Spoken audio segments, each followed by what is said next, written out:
So Nathan Gould, who's my co-principal trainer at TAC, that's our training institute, and I recently taught a weekend on groups, although it was online. Although it was part of the year's curriculum, we were unsure about how we could manage to create a meaningful experience for our trainees on this new online environment. And we were all greatly impacted by what in fact happened and the richness of experiences, ideas, and feelings that emerged. Through this, we were able to find a new closeness together. One of the briefs we gave ourselves was to think about how Byrne's diagram about group structure might have to change to account the virtual world we're now in. We're particularly interested in how group boundaries have changed as we move from face-to-face to online groups. It's all about you, me, and us, really, isn't it? So I just want to take a moment for you to imagine a positive face-to-face group experience with you either as a leader or a member. What did you experience? What made it work? Think about especially the environment, the leaders, and your relationship to other members. And I'm just going to give you a few minutes of silence to reflect on or jot down your thoughts. Naturally, we seem to sit in a shape that is so important when we think about Byrne's theories on the structure of groups.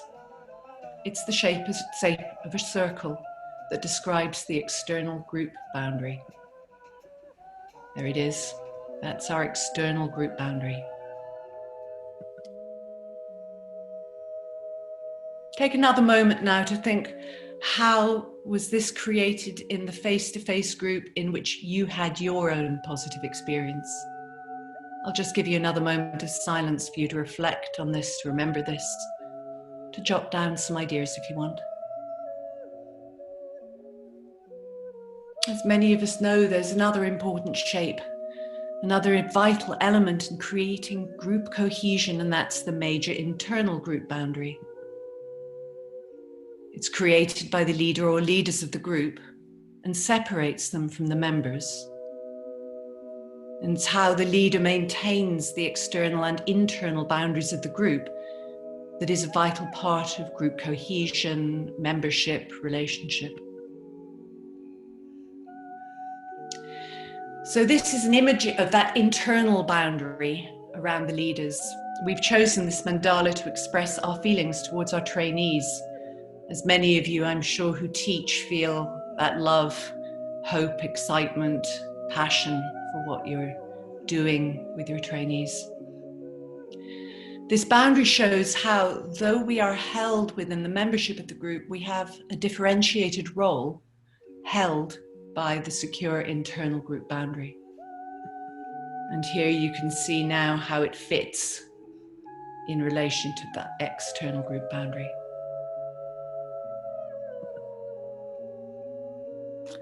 And then, of course, there are the boundaries between members.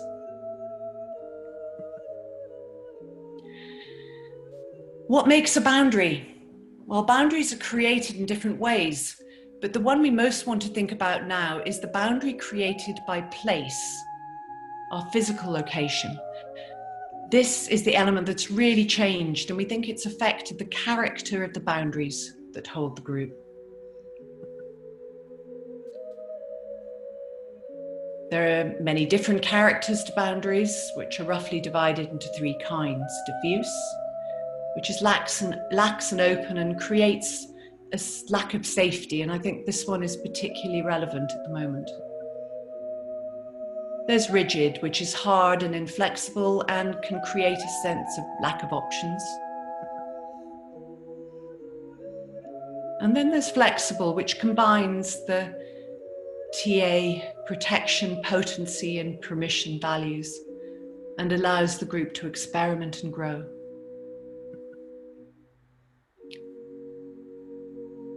So here's a picture of the group with those flexible boundaries.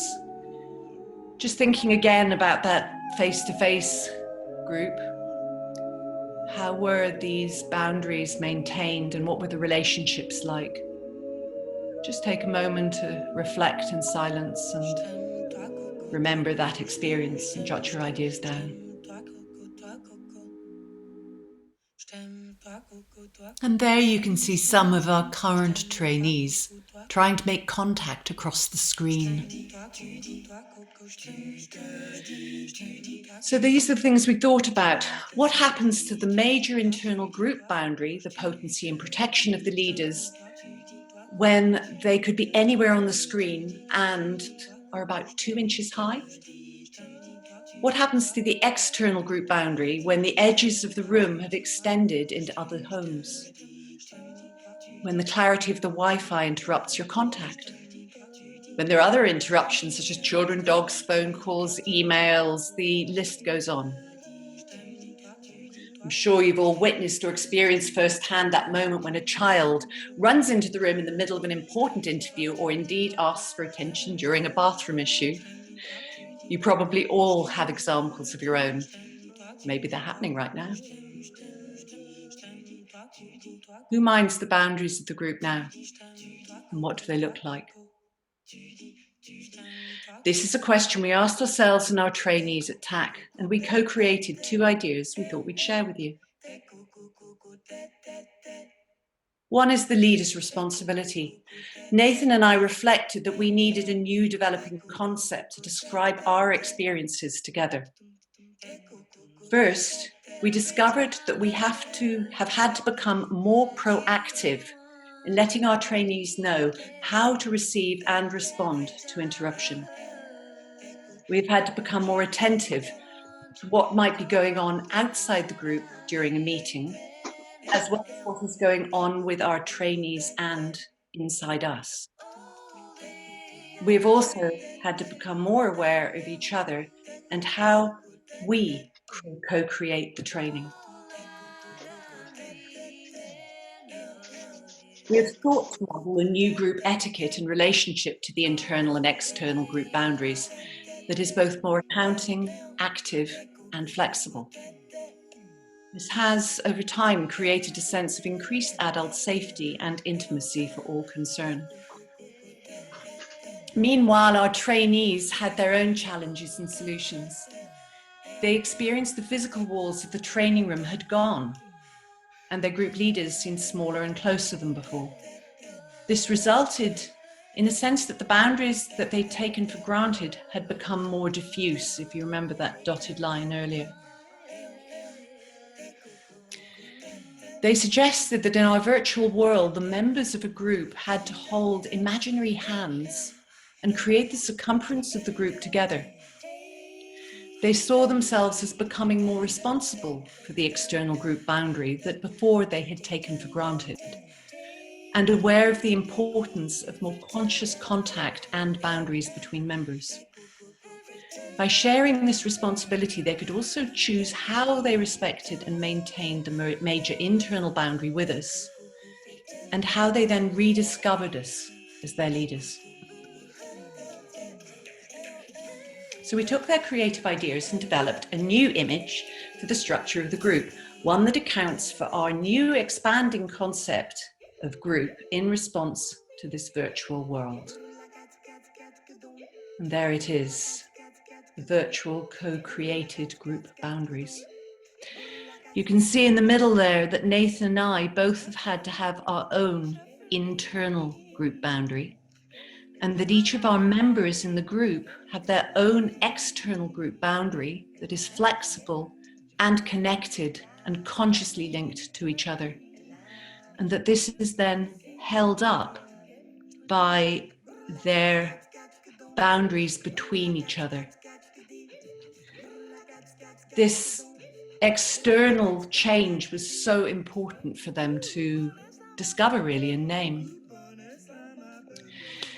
This means that as each person brings a world with them, they maintain the boundary between that world and the group themselves.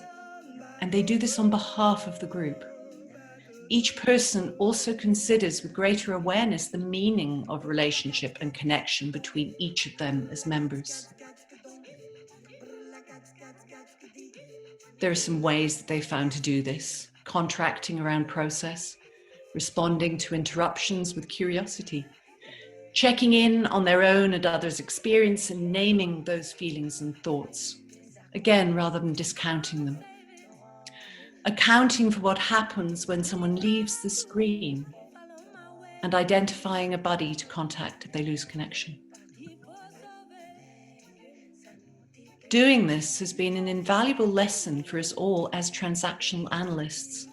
We've had to increase our awareness around the intrapsychic and the interpersonal and challenge how we take responsibility, really considering how to make intimacy happen, even at a distance.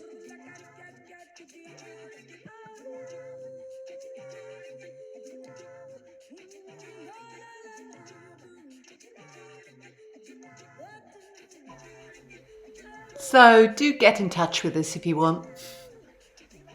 We'd love to see more of you. Bye.